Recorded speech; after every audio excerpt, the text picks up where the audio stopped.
How you doing there? Welcome back to Babble on Talmud. Today we're studying Daf Ayin Hey, Daf 75 of Shechting Chullin. Another exciting day here at Behema Makasha Leiled. Friends, 4 sections on today's Daf. Tumah for a 9-month. What time is it? Tumah 2:30 in the morning. Tumah for a 9. I wasn't sure if it was already getting late. Maybe it was already 3 in the morning, but no, only 2:30. Tumah for a 9-month and alive fetus. Yeah, interesting machlekes between Rabbi Yochanan and Rish Lakish about Rishon Sheni l'Tumah. Not super difficult. Interesting in my opinion. The status of cheilev of a fetus. Okay. Yeah, does a fetus? What if you eat the cheilev of a fetus? Are you chayiv kares or are you only chayiv over an alav, only chayiv makis for eating nevela? What do you think, friends? Shechting a pregnant animal that is treif. Oh boy, this just gets more and more exciting. I mean, I don't mean that facetiously. I actually mean it in some way. Shechting a pregnant animal that is treif. Yeah, related to, right, if you shecht an animal, if you shecht the mother, then you can eat the fetus. Potentially, it's a little bit machlokes, it's on the Mishnah, but anyways, what happens if the mother ends up being treif? What effect does that have on the child? Can you eat it? Can you not? Can you shecht it? Can you not?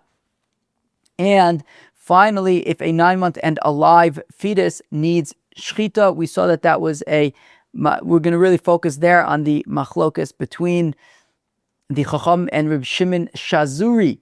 So, friends, in my opinion, it's an exciting daf, but I mean, pretty much, name me a daf in Shas that isn't exciting. You know what I mean? I'm not going to try to think of one.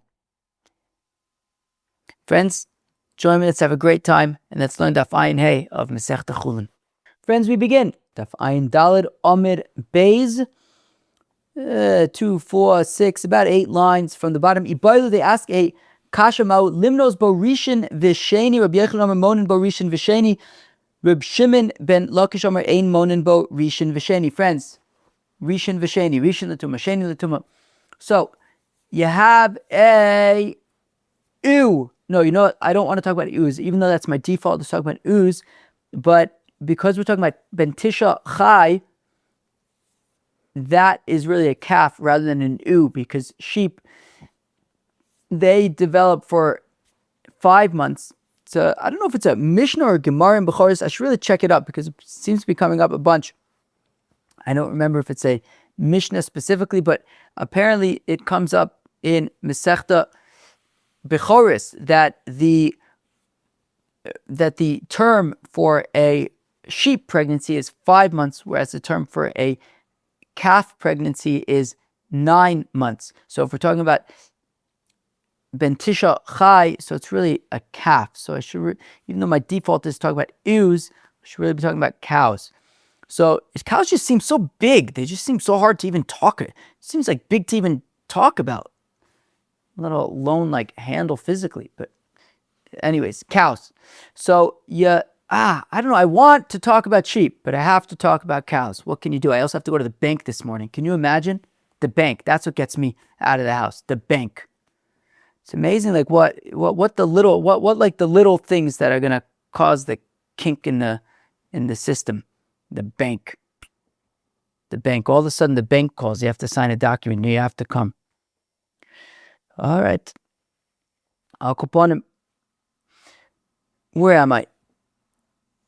Where was I?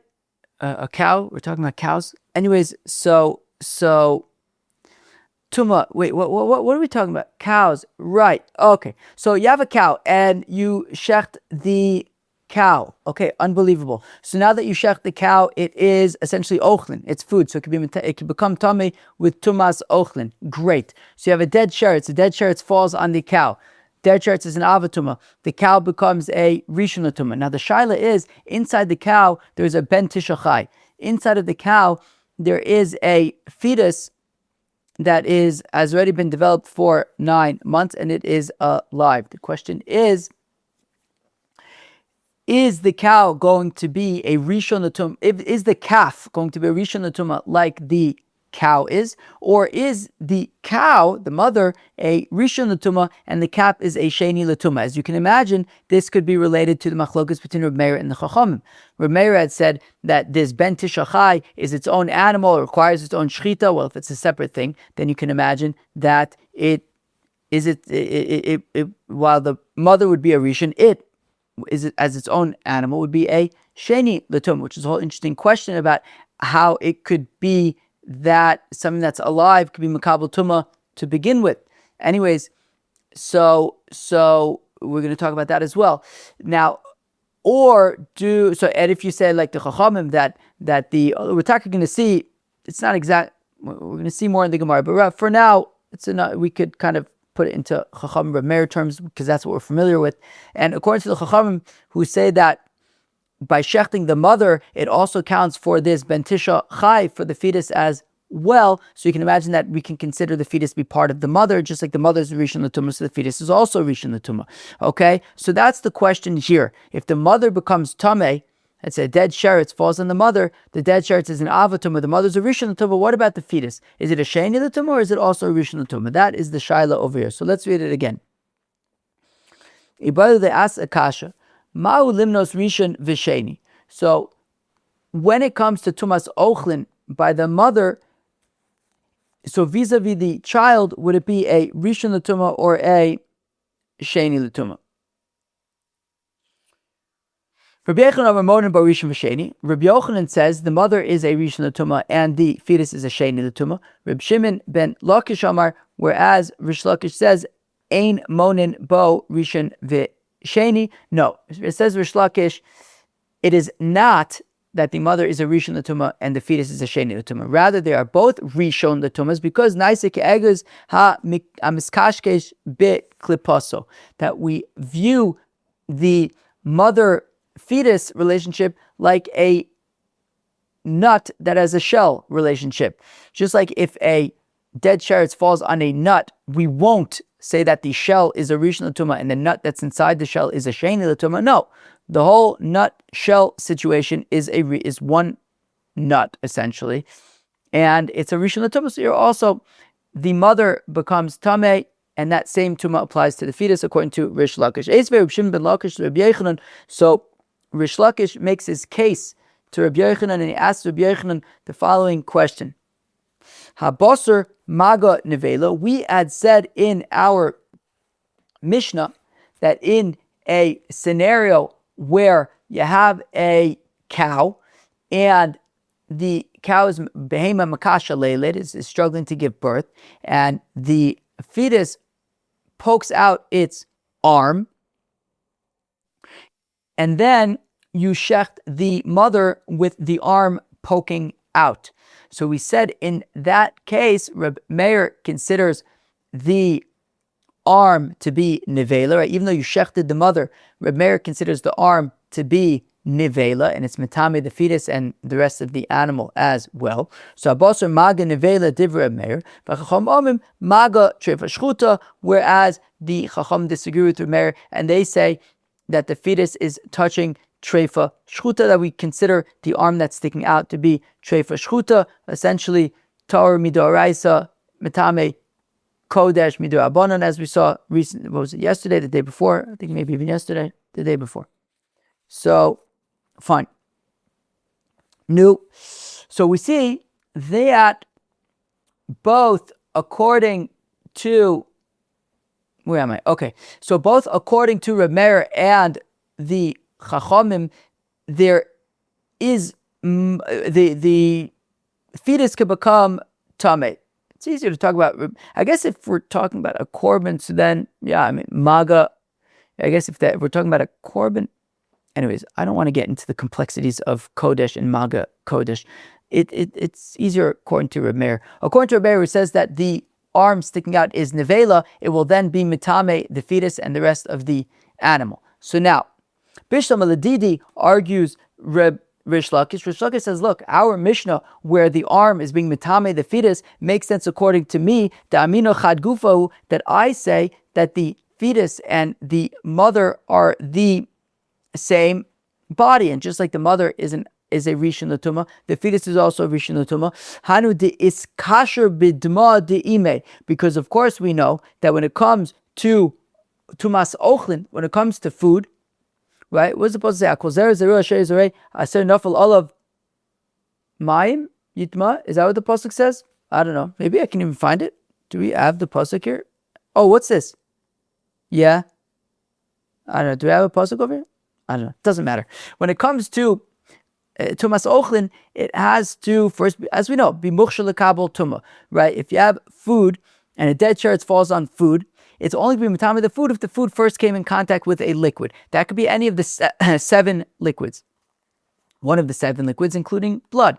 So now, says Rish Lakish, I understand according to me that I say that it's all considered like one nut, so to speak. So therefore, when you shechted the mother, the blood of the shechita, the dama shechita, got on the mother and was therefore machshir, the meat of the mother, to be able to become tameh. And says Rish Lakish, according to me, the mother and the fetus are both part of the same nut, so to speak. They're all the same. It's the same thing. The mother is, I think Rashi calls it a shomer for the fetus, but it's all one. It's all the same meat essentially. So the mother is mukhshel lekabel tumah via its blood, and the fetus has that same hechsher l'tumah because it's all one, and we treat it as one, and therefore the arm that's sticking out, which is nevela, could be mitame the fetus with tumas ochlin, since the fetus is mukhshel lekabel tumah. However, according to you, Reb Yochanan, that you say that we treat the mother and the fetus separately, well then, how was the fetus ever mukhshel lekabel tumah? What was machshir lekabel tumah? What liquid got on it? And therefore, how could the arm that's nevela then be mitame the rest of the fetus? Right, so again, 5 lines from the bottom. B'shlama l'didi, according to me, says Rish Lakish, da'amina I say chad gufa, it's all the same body. Hainu de is kasher be'dma de'ime. The fetus became mukhshel lekabel tumah in the same way that the mother became mukhshel lekabel tumah. It's the same body, and that's with the dam shechita. But according to you, Rabbi Yochanan, that you said that they're separate.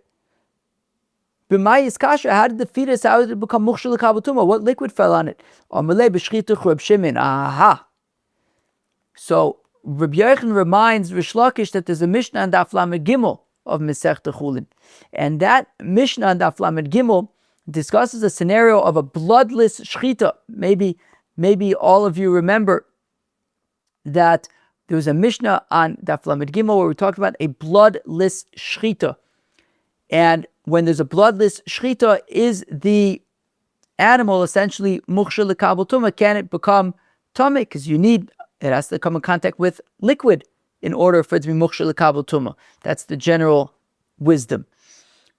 So the Tanna Kama says, okay, well, that being the case, it's not mukhshel lekabel tumah. Reb Shimon argues and says that the shechita in and of itself can be machshir lekabel tumah. So says Reb Yochanan, I can argue, according to our Mishnah, how the fetus is mukhshir lekabel tumah and can become tameh from the arm that's sticking out. Since the arm is nevela, how is it machshir the fetus? The shechita of the mother itself is what's machshir the shechita of the mother is what's machshir the fetus to be mikabel tumah, just like Reb Shimon says.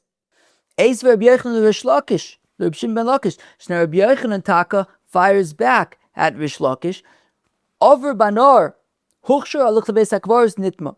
That we have a brisa that says that if the ben tisha chai, if this fetus that was 9 full term and was alive and then went to go live, and it was enjoying itself in the river, halach over banar, it passed through a river, huchshur, so it now becomes mukhshir the kabel tumah.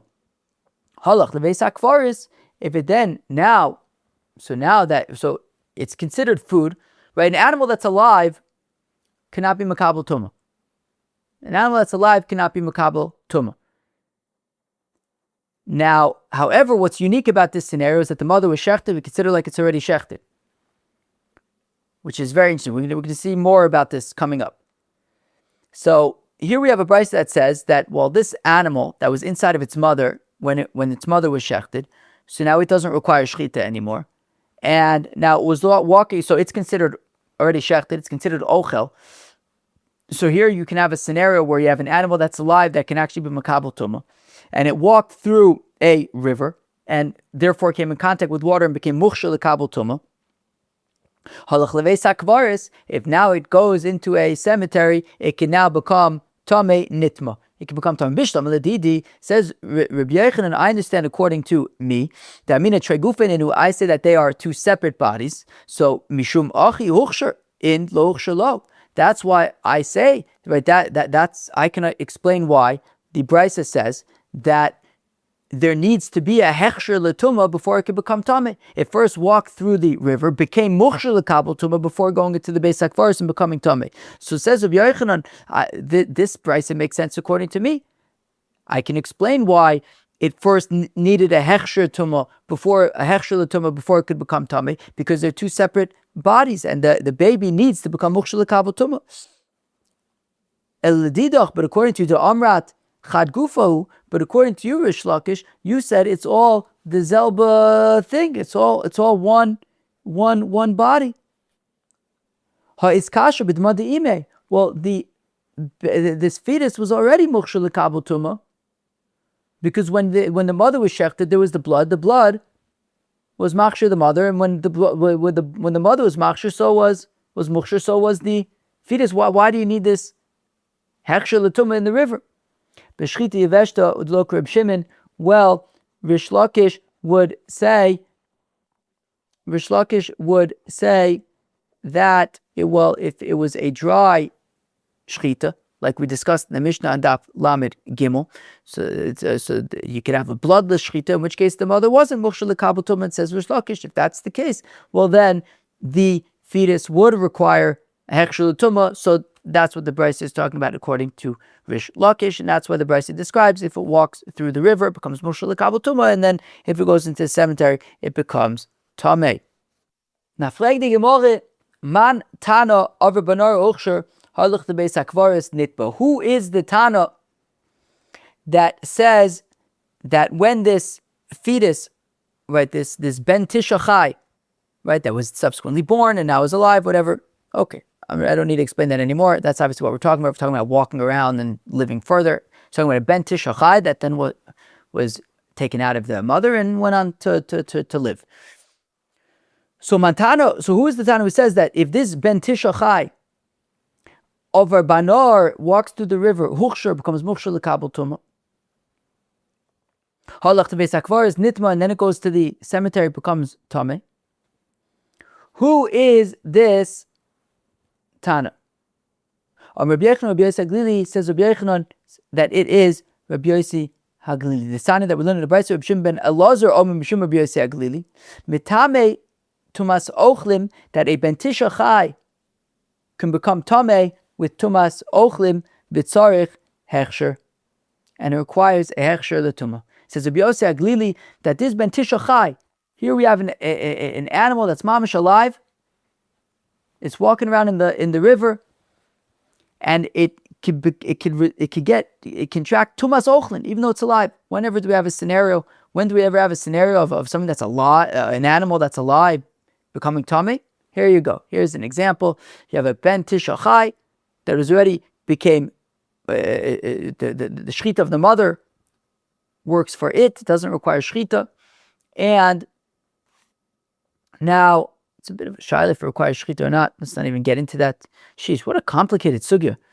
Akoponim. So here you have a scenario of the shechita of the mother, at the very least, is enough for the ben tisha chai to be considered ochel, that if it walks through a river, it could become mukhshel l'kabel tumah, and then goes into the cemetery, it could become tameh as well. So okay, so metame tumas ochlim, ben tisha chai can contract tumas ochlim, v'tzarich hechsher, and requires a hechsher l'tumah. Whereas the Chacham say eino metame tumas ochlim, whereas the Chachamim, while they agree that the shechita of the mother is valid for the fetus as well, right? Rashi wants to say that the Chachamim here in this brisa are consistent with the Chachamim in our Mishnah, that the shechita of the mother would work for the fetus as well. Yet, the Chachamim say still, the fact of the matter is, this is an animal that's alive, it's not going to become tummy. Eino metame tumas ochlin. This ben tisha chai cannot contract tumas ochlin mipnei shu chai, because the fact of the matter is, it's alive. V'chol shu chai eino metame tumas ochlin. Anything that's alive is not going to contract tumas ochlin.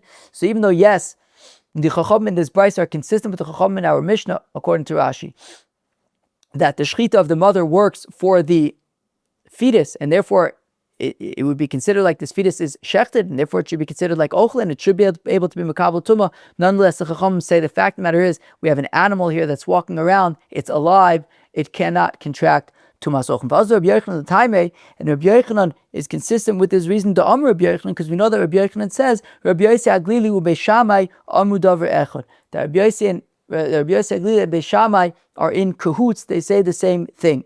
They agree. Rabbi Yossi Aglili adamar. Rabbi Yossi Aglili, that which we just said, that an animal that is alive is able, that this ben tisha chai is able to become tamei tumas ochlin.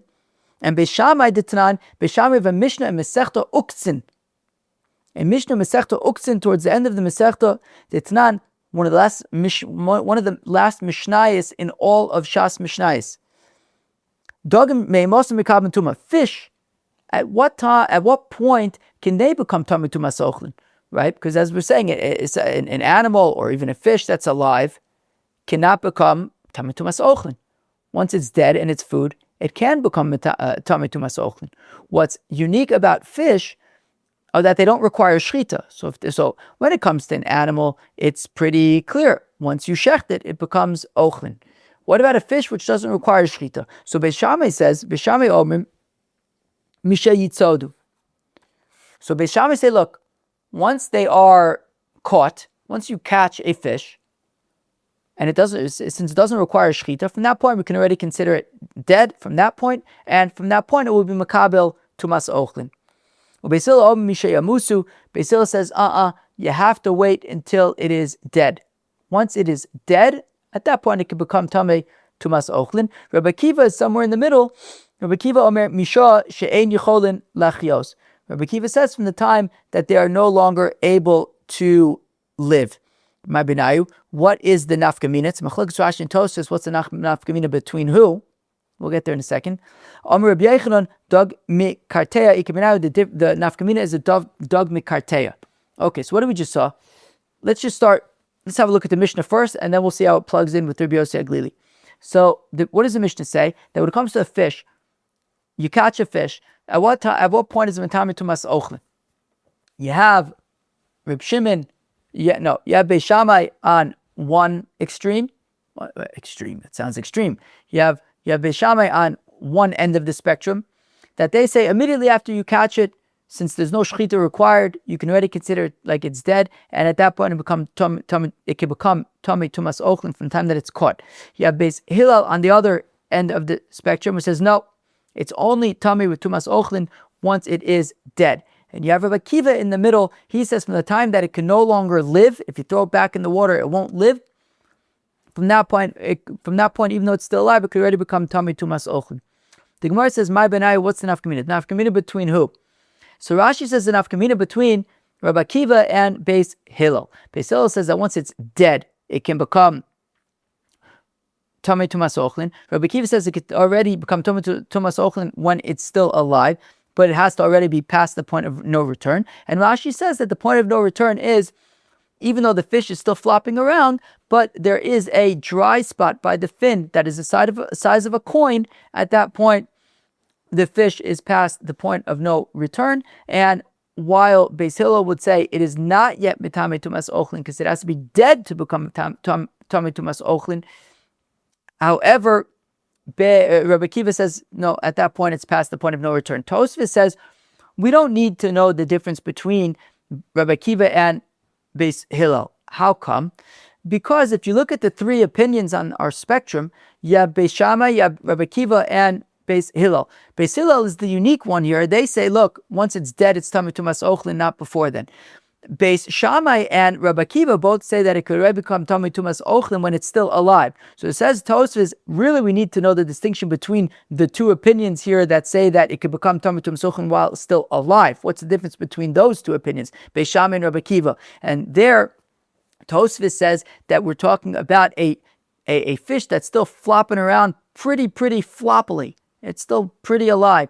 Beis Shammai would say, nonetheless, once it's caught, it's already Tamei Tumas Ochlin. Beis Hillel would say, no, it's not yet Tamei Tumas Ochlin because it's still flopping around pretty intensely. And if you throw it back, that's what Rabbi Akiva says. And if you throw it back in the water, it will continue to live a great life. So Rabbi Akiva says, so Beis Shammai would say it is Tamei Tumas Ochlin. Rabbi Akiva would say it is not yet Tamei Tumas Ochlin. Now, Rabbi Yochanan had said that Rabbi Yossi Aglili, who says that this animal that's still alive, meaning the mother was shechted, and this animal is alive and walking around and everything, Rabbi Yossi Aglili says it can become Tamei Tumas Ochlin.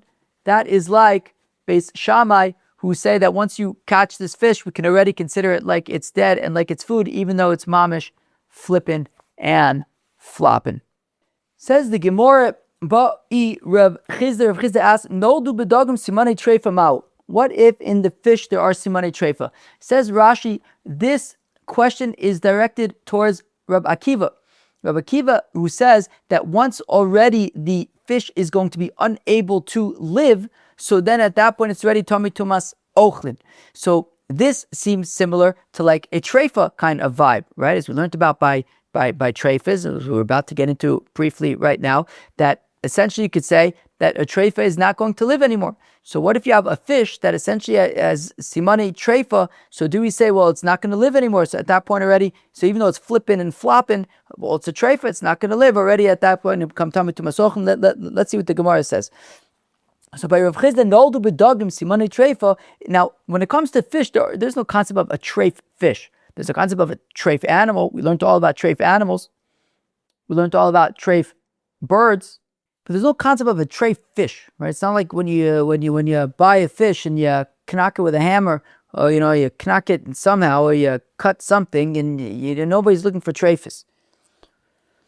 So no do b'diram simani treifa. But if you have a fish that there's a hole in the intestine or something, so what's the cheilev? Says Rashi, according to Rabbi Akiva, who says that once a fish is already not going to be able to live, so it can already become Tamei Tumas Ochlin. So what if you have a fish that has like a hole in the intestine, which is a classic treifa for an animal or for a bird? So then what happens? Do we consider it like it can become Tamei Tumas Ochlin? So this question could both be according to the opinion that says that treifas can live, like we saw in the Gemara in Daf Nun Zayin Amid Beis, that by an animal, a treifa can even live for a few more years. So this question could be both according to that opinion, or even also according to the opinion who says that treifas are not going to live. We can ask the same question in the context of a fish. According to Madam who says treifa chaya, behemahu denefisha chayusa. Look, an animal can live for a while, even if it's a treifa. According to opinion, it says behemachaya. Aval dogim delonefisha chayusayu lo. But a fish, I don't really know what is delonefisha chayusayu. I don't know what it means. But the fact of the matter is, this fish has been taken out of water. It isn't going to live for another few more years. So I don't know whether it means that it's small and doesn't have that much life in it. It's a little fish, or whether it means the fact of the matter is it's been taken out of water. It doesn't have years to live. It has minutes to live. So even if you say treifa chaya when it comes to an animal, that doesn't apply to a fish. So therefore, you have this fish that's flipping and flopping. It's got a hole in its intestine. Maybe it can already be considered like it's no return, and it would be Tamei Tumas Ochlin. Or you could say, even according to Mandamar, who says that treifas are not going to live a long time, Hanemile behema, that is specifically by a animal, Diyesh b'mina treifa, that there is such a concept as a treifa. So when it comes to an animal, that there's a concept of a treifa, we could talk about whether or not treifa chaya or not. Aval dogim de'im b'mina treifa, but by fish which don't have a concept of treifa, lo, maybe the whole thing about whether it's going to live, whether it's not going to live, it's irrelevant. Treifa is irrelevant. The whole question about treifa is irrelevant, and therefore ignore the hole in the intestine, teku, we say it's a tie. And now the Gemara discusses the cheilev status, the status of cheilev of a fetus. Now that is exciting. Hitila nefel. So if you have an animal that miscarries, now I assume that in my mind, I'm imagining that we're talking right now about, let's say you have a cow and it gives birth to a calf early at 8 months. 8 months is generally considered a non-viable baby. Humans, animals, Allah considers it to be non-viable. So you have a cow that gives birth prematurely at 8 months. It's a nefel. It's not going to live. Now, itila nefel. Rabbi Yochanan Omer says, Rabbi Yochanan, chelbo ki cheilev behema. Says Rabbi Yochanan, we treat the cheilev of this nefel as though, in the same way that we would treat it as we would treat the cheilev of a behema, i.e., chiyuv karis if you eat it. Rabbi Shimon ben Lakish Omer, chelbo ki cheilev chaya, says Rish Lakish, that we treat its cheilev like the cheilev of a chaya. Now, the cheilev of a chaya is be'etzem mutter, i.e., we treat the cheilev of a chaya, a non-cow, sheep, goat. That's obviously kosher. So we treat the cheilev of a chaya in the same way that we treat its meat. Now, in this case, this nefel is not yet considered a behema. It is nevela. And if you eat it, you'd still be chayv for eating nevela, but you wouldn't be chayv karis for eating cheilev. Okay, so according to Reb Yochanan, the cheilev of this nefel is the cheilev of is treated as the cheilev of a behema, and it's a chiyuv karis for eating cheilev. According to Rish Lakish, we treat it like a chaya, which means essentially we treat the cheilev in the same way that we treat its meat, and in this case, because we're talking about a nefel, it would be nevela. So it wouldn't be cheilev, but it would be nevela. Reb Yochanan Amar chelbo ki cheilev behema because avira garim. Reb Yochanan says that we treat the cheilev of this nefel, of this 8-month-old preemie, as, so Rabbi Yochanan says we treat the cheilev as we would the cheilev of behema, because Rabbi Yochanan says avira garim, that once this animal is born, we can already consider it to be a behema. Right, once it's born, that's enough for us to consider it to be a behema, and the cheilev of behema, there's a chiyuv karis for it. Reb Shimon ben Lakish Omar chelbo ki cheilev chaya. Rish Lakish says we treat the cheilev like that of a chaya because chodashim garme. In addition to being born, it's also critical that it be full term. This baby was not full term; it was 8 months, and therefore its cheilev is not considered to be like the cheilev of a behema, and rather the cheilev is considered like its meat, like the cheilev of a chaya. Ikadamri, there are those who say, Kol eicha delo kalu lo chadashav lo klumhu. Okay, so now there are those who explain this machlokes that everyone agrees that if the animal was not full term, 8 months, for example, so then lo klumhu, it's not an animal, and the cheilev would be considered like cheilev chaya, which would therefore mean that I guess we're not talking about a nefel anymore. So kiplige, where they argue about is heicha de hoshit yadu lemei behema b'talash cheilev shel ben teschai ve'ochal. Interesting. So rather, it's talking about a ben tishachai. It's talking about where there inside of the cow there is a calf that is full term and is alive, and a person sticks their arm into the cow and cuts off a piece of cheilev from the calf. I don't know how we're going to be doing this, but this is far from my field of expertise, admittedly. But somebody sticks their hand into the cow and cuts off a piece of cheilev from the ben tisha chai. That is our machlokas. Rabbi Yochanan Omer chelbo ki cheilev behema chodashim garme. Rabbi Yochanan says that we treat the cheilev that was cut from the ben tisha chai as cheilev behema because what's important is the months, and here it was full term, and therefore we treat its cheilev as cheilev behema. There's a chiyuv karis. Reb Shimon ben Lakish Omer chelbo ki cheilev chaya chodashim ve'avira garme. Whereas Rish Lakish disagrees and says full term alone is not enough. It also has to have been born for us to consider it to be an animal. Therefore, we treat the cheilev like cheilev chaya, and it won't be a chiyuv karis. Rather, it will, however, be, well, would it be nevela in this case? I don't know what it would be. Maybe nevela, but it wouldn't be like cheilev chai. It would be like cheilev chai. It wouldn't be like cheilev. Well, maybe it would be aver min achai or something. Yeah, maybe that's pshat. I mean, that makes sense. Probably aver min achai. Yeah, sticking your hand in, cutting some cheilev. I don't know. This is not exactly an aleb. Aver. I don't know what it would be. That's an interesting question. Maybe it would be an aver min achai kind of cheilev min achai. What's cheilev min achai? I don't know, but you wouldn't be chayiv kares for cheilev. Let's just say that. Sheesh. Okay. Where are we? So garmi says, fine. So chayav b'chodashim v'avira garmi. Okay. Therefore, Rish Lakish says that the cheilev is not cheilev behema, but cheilev chayav. Eis Rabbi Yochanan Reb Shimon ben Lakish, but Rabbi Yochanan asks a kash against Rish Lakish. Ma cheilev v'shtei klayos amuros be'asham mutza miklal shlil avkol mutza miklal shlil. Okay.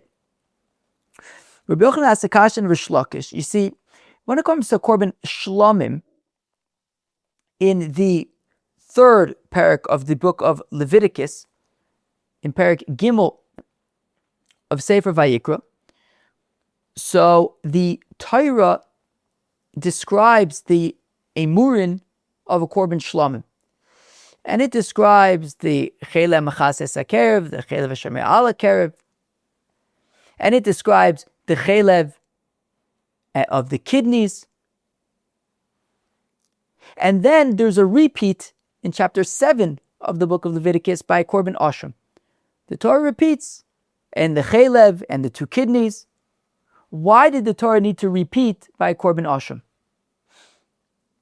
The answer is because when it comes to, there's a difference between, there are several differences between a korban shlomim and a korban asham. One of them is that a korban shlomim can essentially be anything. Any animal that you can offer as on the mizbeach can be offered as a korban shlomim. Right, korban shlomim. Male, female, cow, goat, sheep. I think any age even. But by a korban asham, it's more specific. A ram, i.e. a male sheep, 2 years old. That's a korban asham. And therefore, there's no such thing as a fetus of a korban asham because korban ashams are always male.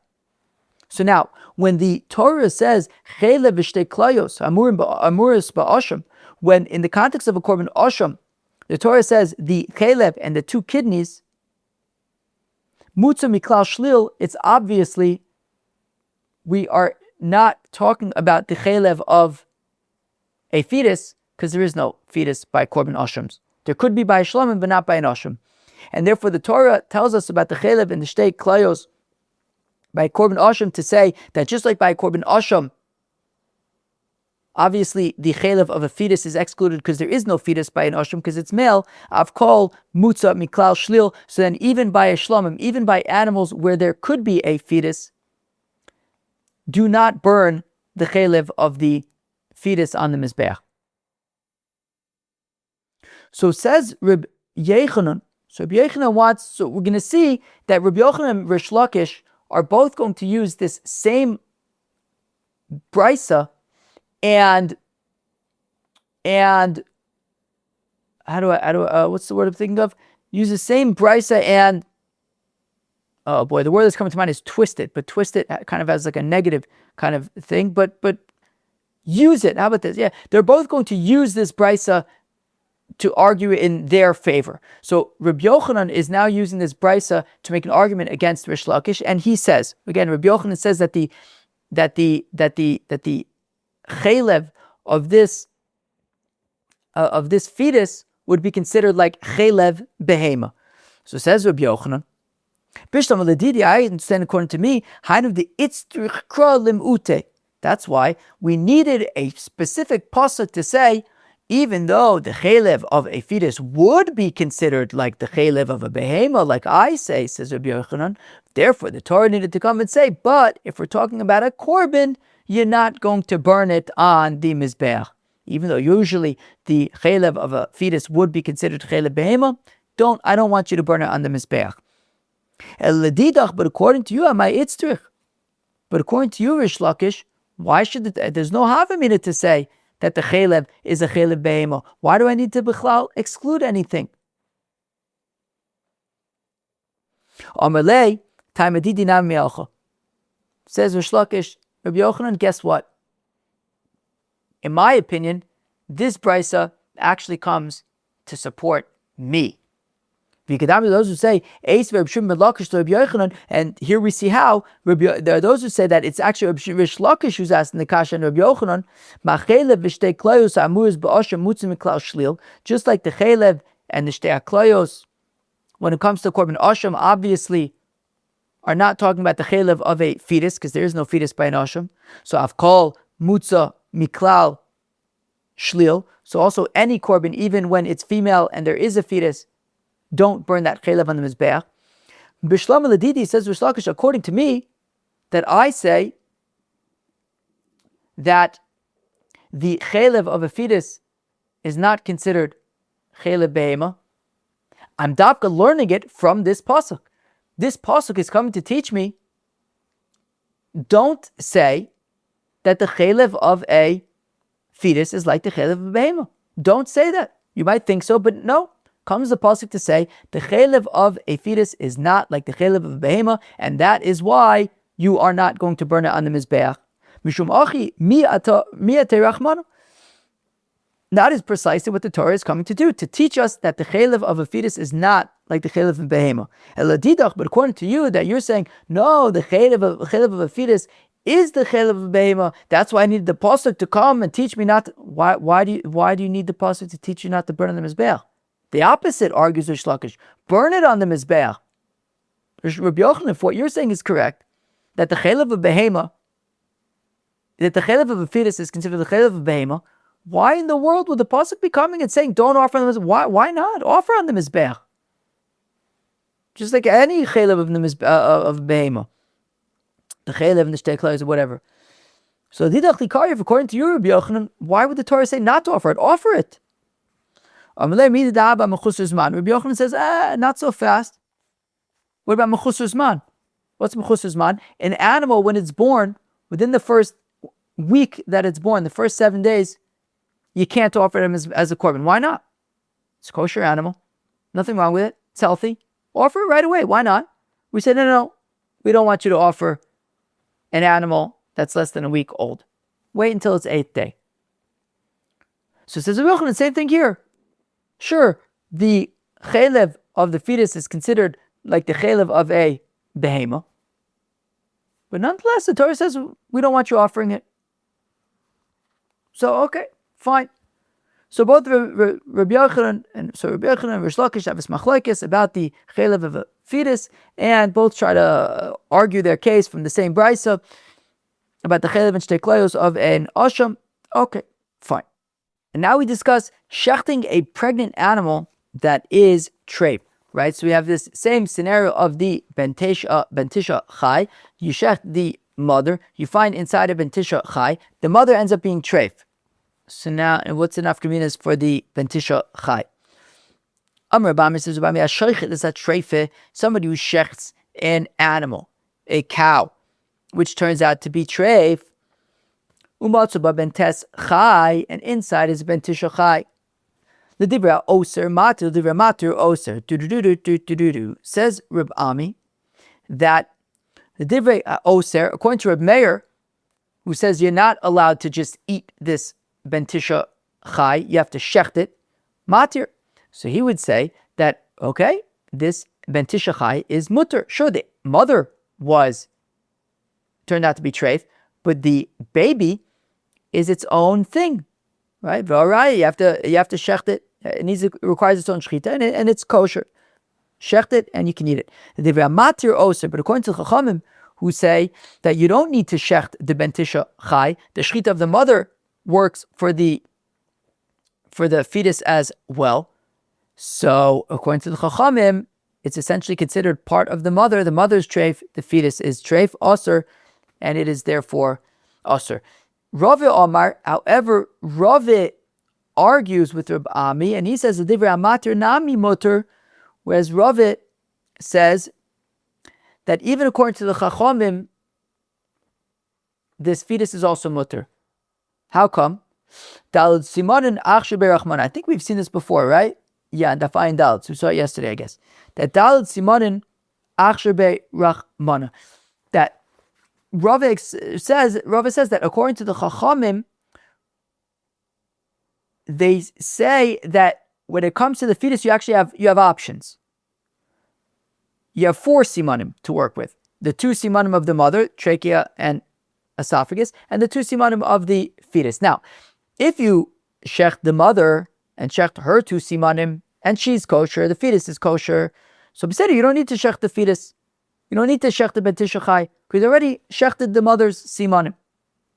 But in this case, where you shecht the mother, it turns out that the mother's treifa, so obviously the shechita of the mother is not going to work for the fetus. Okay, so shecht the fetus.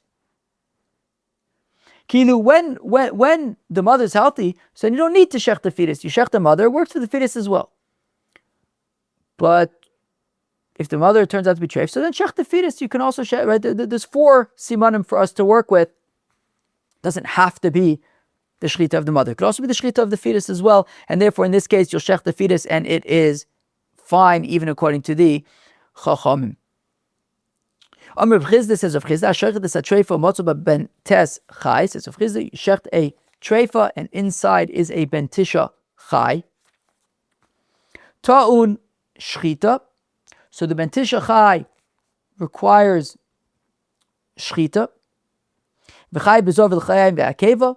And after you shecht the ben tisha chai, you the forearm, the jaw, including the tongue, the lower jaw, and the keva, the 4th stomach, need to go to the kohen. The im mace, and if this ben tisha chai dies, tar militami b'masa, it will not be nevela. Interesting. So says Rav Chizda that if you have a ben tisha chai, so it require, right, so the mother is treif, you have this ben tisha chai. So it says Rav Chizda, you after so you shecht this fetus, right, this ben tisha chai, you give zohar l'chayim v'kefa to a kohen. And what's interesting is that even though you shecht it and it requires its own shechita and it's like it's separate from the mother, nonetheless, if it drops dead, it won't be nevela, because it just like its mother's treifa, right? Treifa shchuta is not nevela. So if this drops dead, it won't. If the fetus drops dead, it won't be a nevela. It will be treifa shchuta like the mother. So interesting. It seems like somewhere in the middle. So it says here, Amalei Ravit. There's a different gear that says Rabba. I prefer that gear sub because we already saw the shita of Rava a few minutes ago. I think it's easier to say that it's Rabba. Amalei Rabba says Rabba to Rav Chizda. Ton shechita command. Reb Meir says Rabba. He questions Rav Chizda. He says, according to what you said initially, is that it requires its own shechita. That sounds like Reb Meir, who says that a ben tisha chai requires its own shechita. But then you said if it dies, it's not nevela. Well, command Rabbanon. That sounds like the Rabbanon, who say that it's considered part of the mother. The mother's treif. It's also treif, and it's tahor.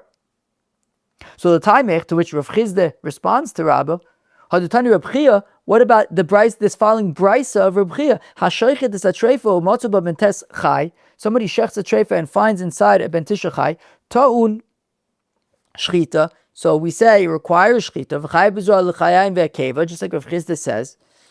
Ve'im meis ta'or militami b'masa. And if it dies, it's not nevela. So ta'un shechita command kramer. Ve'im meis ta'or militami b'masa kirabana. So if Chizda says, according to you, Rabbah, ask the same question against the brisa of Reb Chia, that it requires shechita, you would say that that's like Reb Meir, and it's not mitame tumas nevela like the Chachamim. No, Rabbah, how are you going to explain the brisa? So Alakashas, Rabbah says, well, that's nish geferlich. Reb Chia im kvar mitzah meis ka'amar. Rabbah says that you can explain that the brisa is entirely Reb Meir. You can explain that Reb Chia's brisa is Reb Meir. That you need to shecht the ben tisha chai, requires its own shechita. But if you didn't shecht it. Rather, what happened was you shechted the mother was a treifa. You then opened up the mother, you found that there's a ben tisha, but it was dead. So Meir says that, right, as we saw in the Mishnah, right? If we look at the Mishnah, what did the Mishnah say? Hashochet is a be'emo matzuba ben shmona chai omes o ben tisha meis. Kara motzi is dam, right? So it's just, right? So it's considered part of the mother. So Rabbah says you can explain the brayso of Chizda of Reb Chia that it's entirely Reb Meir. That when it's alive you have to shecht it. If you find that it's already dead, so it's like the mother, and it's ben tisha meis would be considered like a treif or shechita like the mother. But according to you, Rav Chizda, you're not explaining the brayso that way. So how do you explain it then? So Kasha, so Amalei, so Rav Chizda responds to Rabba, Ladidi, Nami, according to me as well, Lo Kasha is Nish Geferlech, Dalit Simonim, Achshe Berachmona. So it says Rav Chizda, no, you can explain that the brayso is entirely according to the Chachamim, and therefore, if the fetus, so it could be talking about not necessarily, right? It could be talking about ben tisha chai, okay? We're talking about ben tisha chai, not that it's dead, but it's chai. And if it then drops dead, it's not Tamei Tumas Nevela, because according to the Chachamim, even the shechita of the mother works for the babe, the fetus as well. It's considered like the mother, and if it dies, it's not Nevela, it's treif shechita. But at the same time, Dalit Simonim Achshe Berachmana, if you shech the mother, it's a treifa, so then that shechita doesn't work for the fetus, for the ben tisha chai. So then shecht it, that's fine. You could shecht either the mother or the fetus as well. That's fine. And in this case, if the mother's a treifa, so then shecht the fetus, but it's all according to the Chachamim, which explains why I prefer to say that this is Rabba rather than Rava, because we had seen Rava earlier say that Dalit Simonim Achshe Be'Rachmana, which is the same thing that Rav Chizda is saying here, and Rabba seems to argue on Rav Chizda, so therefore I think it makes sense to say that it's Rabba. It just, I think, avoids that question. Kisalek Reb Zera, when Reb Zera moved from Eretz Yisrael, from Babble, and made Aliyah to Eretz Yisrael, Ashkeche Reb Asi, so Reb Asi finds Reb Zera, it says here Li Reb Asi, we can change it to Reb Asi, and that's how Rashi learns it as well. So Kisalek Reb Zera, Ashkeche Reb Asi found Reb Zera, Do Yosef V'Ka'amalei Lo Shmaite, that he was saying over this sugya, and he was talking about the Dalit Simonim Achshe Be'Rachmana according to the Chachamim. So Amar Le Shkoyich, Reb Asi says to Reb Zera Shkoyich, V'chen Amar Reb Yochanan, and so says Reb Yochanan. Michal de Polagalei Reb Shimon ben Lakish. Does that imply that if Reb Asi is saying that Davka Reb Yochanan says this way, does that imply that Rish Lakish doesn't say that way, that he argues? So Gemara says not necessarily. Don't worry about it. Misha hava cheilev v'shasikle. Interesting. Vika de amrei mishta hava shasi v'shasikle. Okay, so there's two options about what we said over here. One is that when Rish Lakish would disagree with Rabbi Yochanan, he wouldn't say it to Rabbi Yochanan right away. He'd wait a little bit. Misha hava cheilev v'shasikle. When Rabbi Yochanan would say something that Rish Lakish disagreed with, he wouldn't disagree right away. He would give it time. He would give it time to see if maybe Rabbi Yochanan would change his mind or whatever. So the fact that Rish Lakish didn't respond right away isn't necessarily an indication they disagreed, but rather that he would give some time. And in the meantime, Rabbi Asi had to go and he left. So it's not that Rish Lakish necessarily disagrees with Rabbi Yochanan. Rabbi Asi just didn't see whether he did or didn't, because Rish Lakish wouldn't immediately disagree. He would wait, and in the meantime, Rabbi Asi had left. Alternatively, Rish Lakish was drinking some water. Mishta Avashasi. Rish Lakish was drinking some water or something and didn't immediately respond to Rabbi Yochanan. And again, in the meantime, Rabbi Asi had to go and he left. So Rabbi Asi simply doesn't know whether Rish Lakish agrees or disagrees. He didn't say anything about Rish Lakish, but it doesn't necessarily mean that Rish Lakish disagrees. And now for the final section of the daf, if a 9-month and alive fetus needs shechita, obviously we've been talking about that recently, but we've specifically been focusing on the machlokas between Reb Meir, who says yes, and the Chum, who say no. We are now going to focus on the Chacham versus Reb Shimon Shazuri. Reb Shimon Shazuri had said that even if, so you have this Ben Pakua, there's Ben Tishachai, and it's born and it ends up kind of living a proper life, and it's been alive for 5 years, and it's plowing in the fields, a regular ox. Says Reb Shimon Shazuri, you could just take a broom and knock it over the head and kill it. You don't need that. You don't need shechita. So the Gemara said. So what does the Gemara say? So Reb Shimon Shazuri Omer Afilu v'chulei. So Hana Tanakama, isn't that essentially the same thing as Tanakama? That a ben tishachai does not require shechita. The shechita of the mother works for the ben tishachai. So what's the difference in Reb Shimon Shazuri? Wouldn't the Chacham agree with that? Just knock it over there with a broom. So Rav Kahana says, Rav Kahana, Hifr Sagabikaki Kibanayu, the nafkamina is, well, the Chachamim only agree to an extent. When the Chachamim say that the shechita of the mother works for the ben tishachai, it's very limited. Once the ben tishachai gets up and stands on its feet, at that point you already need to shecht it. Why? We're concerned. Reb Shimon Shazuri gave an example of a ben tishachai that then lives for 5 years and it's plowing the field, and you can just knock it over there with a broom and kill it. The thing is, the Chacham are concerned about that. What are they concerned about? Well, the truth is that let's not talking about maybe knocking over there with a broom. Let's talk about a rifle. That's a real hunting kind of thing. The Chacham are concerned that if you have this bull that looks like every other bull, you happen to know that when it was born, it checked that its mother was found inside. And then you go and you take a rifle and you shoot it in the head. The Yentis in the bungalow colony on Shabbos afternoon witness it, and they say, wow, I guess you don't need to shecht 5-year-old bulls, right? Whatever, forget what the Yentis, but it could, whatever. The point is, you don't want to have a situation where you have a bull that just looks like every other bull that you're shooting in the head with a rifle. It could end up people eating meat without shechita because they'll think you don't need to shech. So if the Chacham say, look, technically speaking, once you shech the mother and there's this ben tishachai inside of it, the shechita of the mother works with ben tishachai. But once it gets up and stands up on its feet, already at that point we're going to require you to shecht it, just because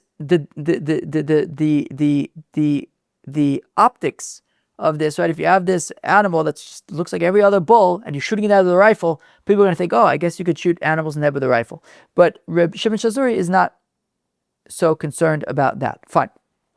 So again, the nafkamina is Amr of Kahana, Hifris Agabikarki ben Ikebanayu. Once already it stands up on its feet, at that point the Chacham would say you need to shecht it, whereas Reb Shimon Shazuri would say, no, even if it's plowing in the field for 5 years, take a rifle, shoot it in the head. Amr Rav Mishasha says Mishasha the Divra Omer Choshish and the Zera of Ben Pakua Haba Be'ema Ma'al Havladin Lo Takana. This is a Gemara that we saw in Daf Samach Tes, so it's a tricky concept, but we don't need to be so tricky about it right now because we've already been tricky about it in the past. So we can simply say, if you have a Ben Pakua, a Ben Tisha Chai, that has a baby with a regular cow, so then that baby, there's nothing you can do with it. You can't shecht it. It's not considered shechted already, and you also can't shecht it. Machlekes Rashi and Tosfos here, choose on Daf Samach Tes. Rashi gave both explanations. Here Rashi says that, you see, here's the thing. The father was this Ben Pakua, this Ben Tishachai. Ben Tishachai, we're saying, doesn't require shechita. And forget about the machlokes of Rabbanan and Reb Shimon Shazuri. Let's say be'etzem it doesn't require shechita, and the cow does require shechita. They have a baby together, so it says Rashi will view it as if like one of the simanim being trachea and esophagus, will view it like one of the simanim of the baby requires shechita, and one of them doesn't require shechita, but you need both simanim to require shechita, and therefore there's basically nothing, you can't shecht it, because you can't have a kosher shechita, but you also can't not shecht it because it needs to also be shechted, but also can't be shechted. You're basically stuck. There's nothing you can do with it. Tosfos disagrees and says it's not that we review one siman that requires shechita and the other one that doesn't. Rather, we review it as if both simanim are both already half shechted and can't be shechted.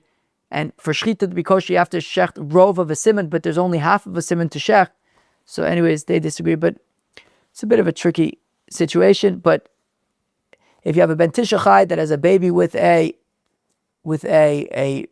regular cow, that baby can't be eaten, can't be shechted. Amar Abaye says Abaye, Hakamodim bekalut ben pakua shemuter.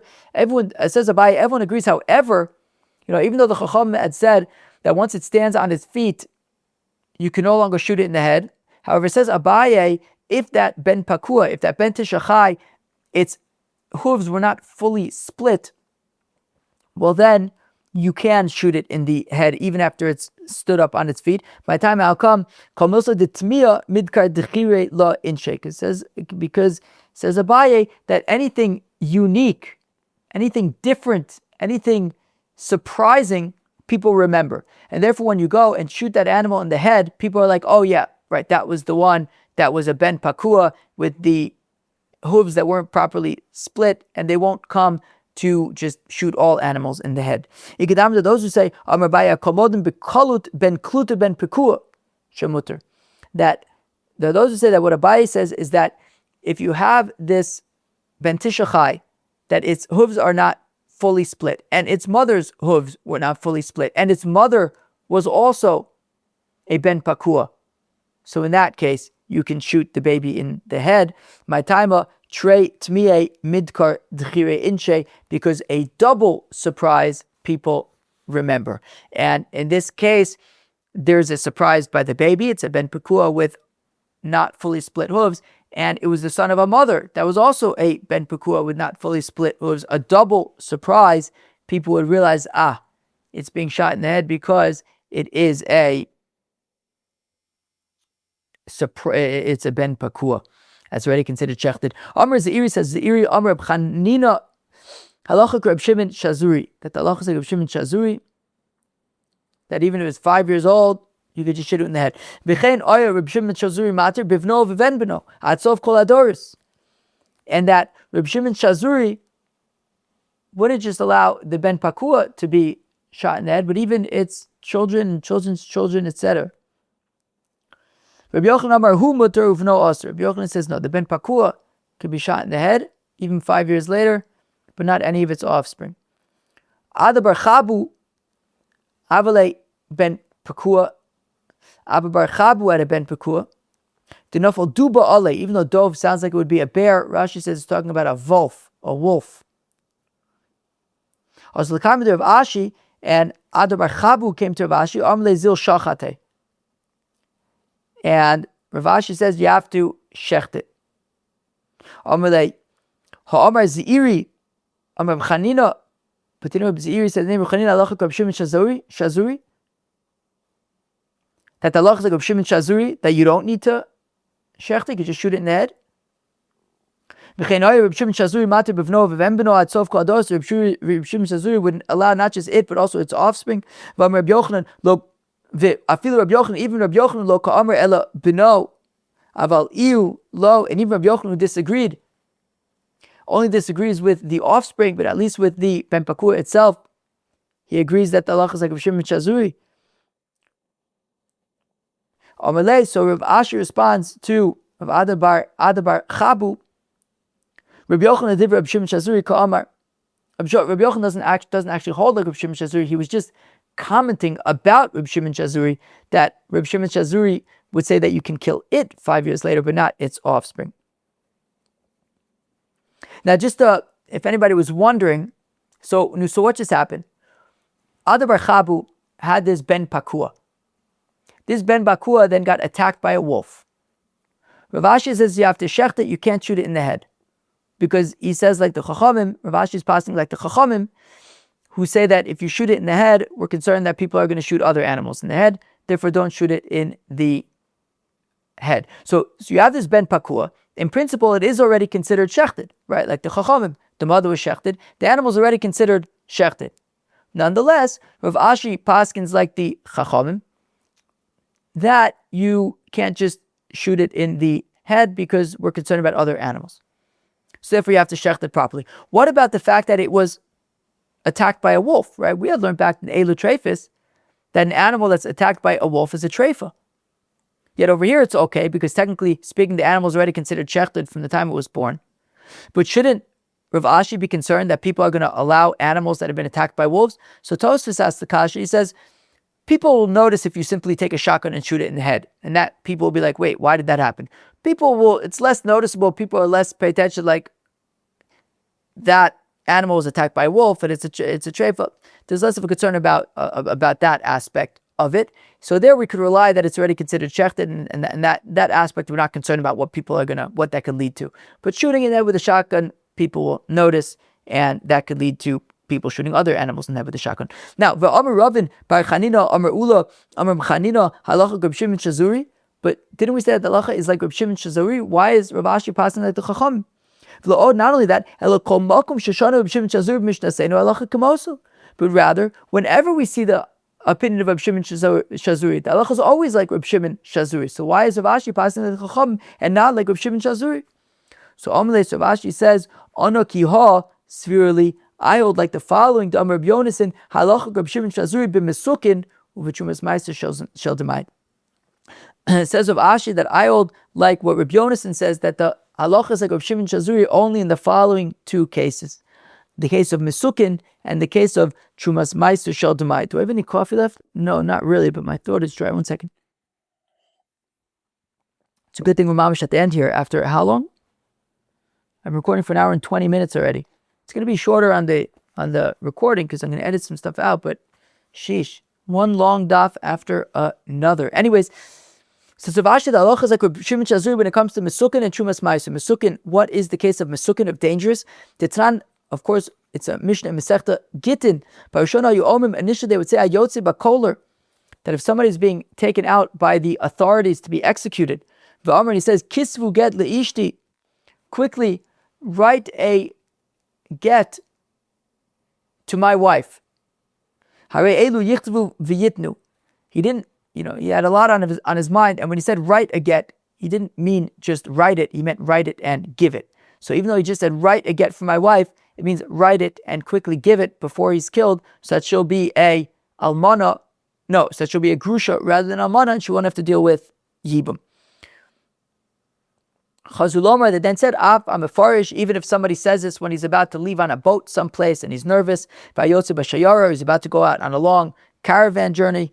Also, if he says before he goes out on this big journey, he says, write a get to my wife, it means write it and give it. Reb Shimon Shazuri Omer, Afa Mesukin, and says Reb Shimon Shazuri, also somebody who is dangerously ill, and says, write a get to my wife, again, it means write a get and give it. And the reason why he didn't say give it is because he's preoccupied with some existential, short-term concerns, immediate concerns. Trumas ma'aser shel demai, and what is the snare of trumas ma'aser shel demai d'tanan that we learned in a Mishnah in Masechta Demai? Trumas ma'aser shel demai shechazer lemkoma Reb Shimon Shazuri Omer af b'chol, even during the week. Cheilev ochla piv. What's this talking about? It's talking about demai. If you look at the Mishnah in Perek Daled, Mishnah Aleph of Masechta Demai, so it talks about if a person buys demai is of course produce that is purchased from an Amma Aretz, and we don't know if Meiser has been separated from it. So if a person buys demai, so he has to separate his own Meiser. Okay, so a person bought demai, he bought produce from an Amma Aretz, and he forgot to separate Meiser. Now it's Shabbos. You can't separate Trumas and Meiser on Shabbos. It's misakin. You can't do that. Chaval, he bought delicious stuff for Shabbos. Now what does he do? It's demai. What can he do? Right? Have to roll v'amei arts ma'asr. I mean, well, he's stuck with this stuff. It could very well be that it's already been tied, but he doesn't know, and it's Shabbos. There's nothing he could do about it. What he could do is, because it's Shabbos, we make an exception, and we say, if the Am Aretz we bought it from is a neighbor of his, he could just go on Shabbos, knock on his door and say, hey, did you separate Meiser from this produce? And if he says that he did, because it's Shabbos and we want to allow you to enjoy the produce that you purchased, so we can, if he says that he separated Meiser, we'll rely on him and you can eat this Meiser on Shabbos. The Mishnah says Motzei Shabbos, immediately you have to separate Meiser. You can't just rely on what he said on Shabbos. It works in the context of Shabbos to allow you to eat the produce that you purchased. It allows you to eat it on Shabbos. And what we're saying here is that when it comes to Trumas Meiser, so basically you have this produce of the Am Haaretz, and you separate Meiser from the produce. Now, of this Meiser, Trumas Meiser, a tenth of the Meiser needs to go to the Kohen, and it's treated like Truma. And it's treated like Truma, like Mamish Truma. Now, if Truma falls into Chulin, the whole thing is Meduma. If there's not enough Chulin to be Mevatel, right, 100 parts to one part, 100 parts Chulin to one part Truma. If there's not enough of a ratio of Chulin to Truma, so then you have to treat the whole thing like Truma, and you can't eat it. If you sell it, it's at a discount because it could only go to Kohanim and there's not so much demand. Anyways, so if you have Demai and you separate Meiser from the Demai, and then Trumas Meiser from the Demai falls back into the rest of the produce, and now it's Meduma, and it's a big loss because now you have to treat the whole thing like Truma. Like Trumas Meiser is mamish treated like Truma in every regard. So now the pile is Meduma, and it's going to be a big loss for you. So even during the week, since we're talking about Demai, you can go to the person who you purchased it from and say, hey, did you separate Meiser? And if he says, yes, I did. So in order to avoid this major loss, we can say that, okay, if he says he separated Meiser already, so then there's really nothing to be concerned about over here. So again, the Tanah, we learned in the Mishnah, Masechta Demai, Trumas Meiser, Shal Demai, if you had Demai and you separate Meiser, and then the Trumas Meiser, Shechazul Mekoma, that fell into Chulin, and it's going to be a big loss here if we have to treat it like Meduma. So Reb Shimon Shazuri Omer says, Reb Shimon Shazuri Omer Ab B'chol, even during the week. Shoalo, you can ask the seller, and if he says that he separated Meiser, you can rely on him, Ve'ochlo al Piv, and eat that produce in order to avoid a major loss. That was Daf Ayin Hey, Daf 75 of Masechta Chulin, another big Daf of Masechta Chulin. The first section we learned about Tumah for a 9-month and alive fetus. Rabbi Yochanan had said that the Ben Tishachai would be a Sheni L'Tumah. Rish Lakish says that it is a Rishon L'Tumah. It's considered like a nut that has a shell and an inside. We then discussed the status of cheilev of a fetus. Rabbi Yochanan says that it is also treated like the cheilev of a behema. Rish Lakish says we treat it like the meat. We treat it like the cheilev of a chaya, and there will be no chiyuv karis. We discussed that Shechting, a pregnant animal that turns out to be treif, and there's a ben tishachai inside.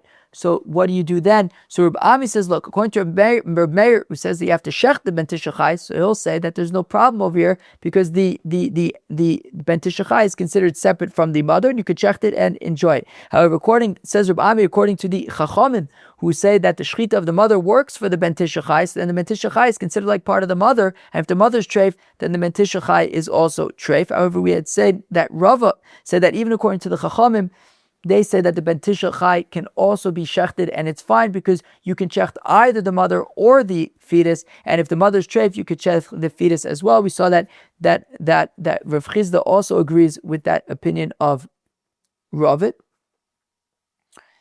And then we discussed if a ben tishachai fetus needs shechita, we saw that the Chacham say that once it stands on the ground, it is going to require shechita. You can no longer shoot it in the head.